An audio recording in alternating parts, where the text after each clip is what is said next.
Hi folks! After months of waiting patiently for Oscar contender The King's Speech to open in wide release, I finally got to have a look at it over the holidays. My verdict? It is a solid movie with heart and humor that wittily tells an inspiring story.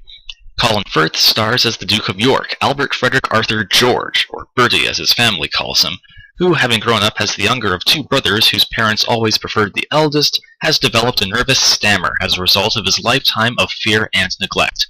His wife, the future Queen Mum, played by Helena Bonham Carter, employs the services of Lionel Logue, a speech therapist, played by Geoffrey Rush, who attempts to get to the bottom of Bertie's unfortunate oral impediment. When his brother finally abdicates the throne, leaving his unwilling younger brother as King of England on the brink of World War II, Bertie faces a true test as to whether the companionship and teachings of his eccentric tutor have paid off. The King's Speech is a very satisfying film with an appealing protagonist.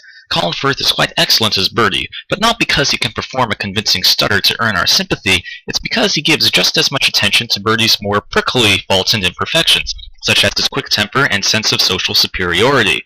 Indeed, themes about social hierarchy and class inequality are very prevalent in the film.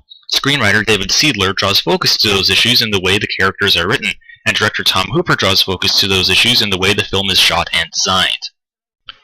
The whole picture is not all that artistically ambitious, but it is magnificently produced and well acted. Only at isolated moments does it ever feel stuffy or self-important. Otherwise, it's a very pleasant piece of entertainment that should ring true to anyone who's ever had to overcome a personal roadblock.